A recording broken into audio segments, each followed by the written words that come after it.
ভারতের সরকার সেটাকে সমর্থন জানিয়েছে। আমরা মুসলমান এটা মেনে নিতে পারি না।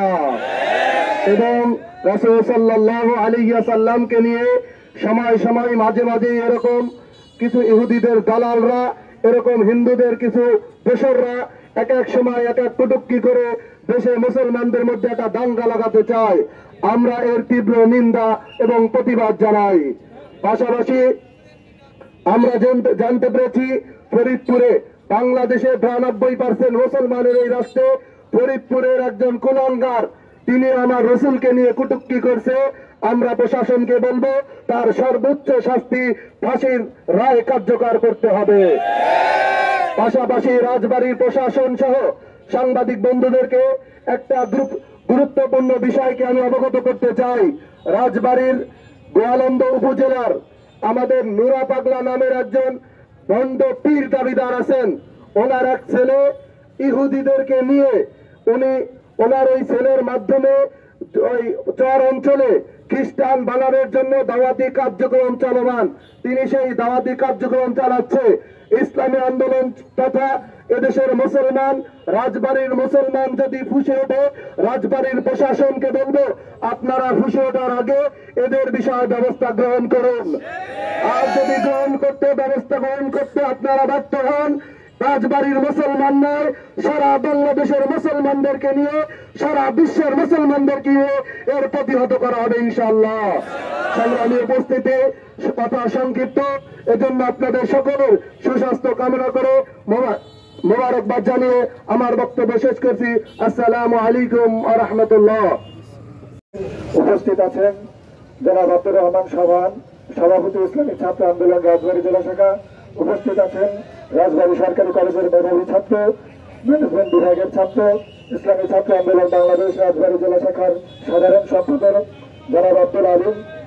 বন্ধুগণ, আপনারা নিশ্চয়ই অবগত আছেন, প্রিন্ট এবং ইলেকট্রনিক্স মিডিয়ার মাধ্যমে এবং বিশ্ব মিডিয়ার মাধ্যমে আপনারা জেনেছেন যে আমাদের প্রিয় নবী হযরত মুহাম্মদ সাল্লাল্লাহু আলাইহি ওয়াসাল্লামকে নিয়ে ভারতের এক পুরোহিত কটূক্তি করেছে।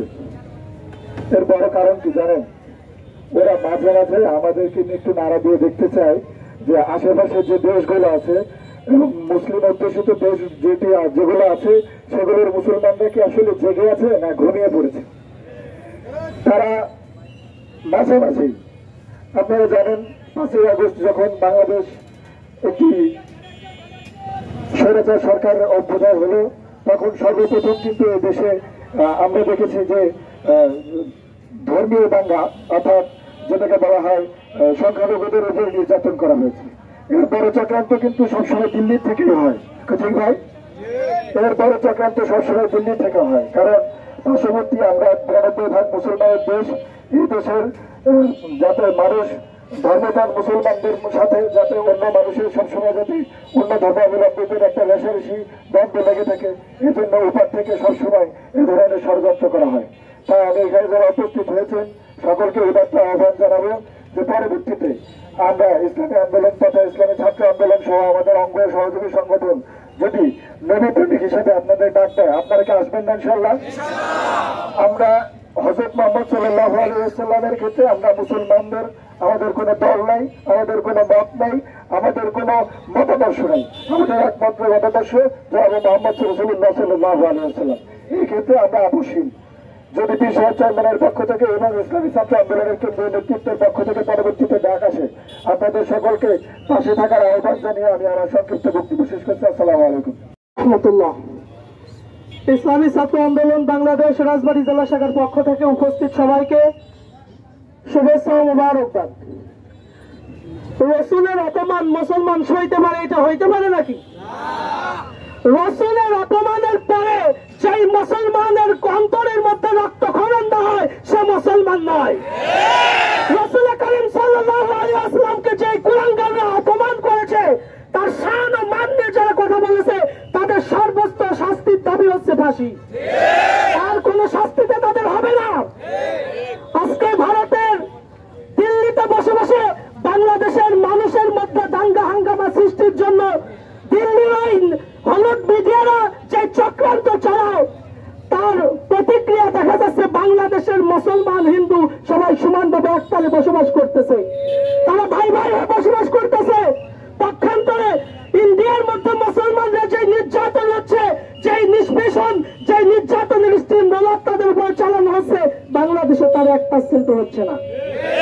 আজকে সেই ইন্ডিয়ার মধ্যে রাসূলকে অপমান করবে, এটা আমরা সহ্য করতে পারি না। এইটার জন্য আমরা বিশ্ব আদালতে আবেদন করব, বিশ্ব আদালত থেকে ওই সমস্ত কুলাঙ্গারের জন্য সর্বোচ্চ শাস্তির ব্যবস্থা করে, নয় পুরো বিশ্বের মুসলমানরা এক হয়ে ওই কুলাঙ্গারদের শাস্তির ব্যবস্থা করবে। এবার আমার সংক্ষিপ্ত বক্তব্য শেষ করছি। আমাদের নবীর প্রতি, আমাদের কোনের প্রতি যে কোনো আঘাত আনলে আমরা এটা মেনে নেব না ইনশাআল্লাহ। এটাই ছিল আমরা রাজবাড়ী সরকারি কলেজের পক্ষ থেকে আমরা এই সম্মেলনে হোস্টেল থেকে আমরা একত্রিত হয়েছি। আমরা রাজবাড়ীর সর্বস্তরের মানুষ একত্রিত হয়েছি। আমরা ইনশাআল্লাহ ভবিষ্যতে নবী, কোরআন এবং আমাদের ইসলামের বিপক্ষে যে কোনো আঘাত আসুক না কেন আমরা এটা প্রতিরোধ করবো ইনশাআল্লাহ। এটা আমরা মেনে এটা মেনে আমি এবং এরপর আস্থা রেখে আমি শেষ করছি। আসসালামু আলাইকুম। ধন্যবাদ ভাই মোহাম্মদ আরাফাতকে। প্রিয় ভাইয়েরা,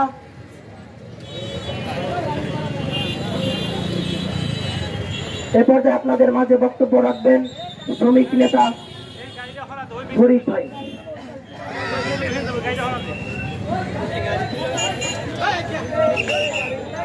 আসসালামু আলাইকুম ওয়া রাহমাতুল্লাহি ওয়া বারাকাতুহু।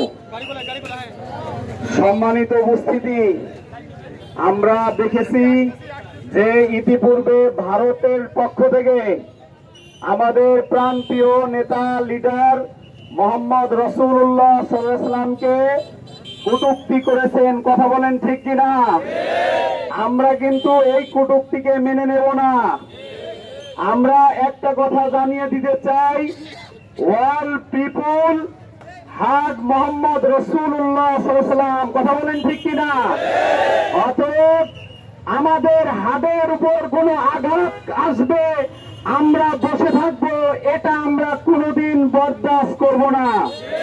আল্লাহ রাব্বুল আলামিন 49 নম্বর সূরা 26 নম্বর পারার 2 নম্বর আয়াতে বলেছেন, হে রাসূল, আপনি আপনার কাছের ক্লোজ লোকদেরকে জানিয়ে দেন, তারা যদি আপনার কণ্ঠের উপরে সাহাবীদের কণ্ঠ যদি 1 সুদ বৃদ্ধি পায়, তাহলে তাদের সমস্ত আমলকে ক্ষতিগ্রস্ত করা হবে। কথা বলেন ঠিক কিনা?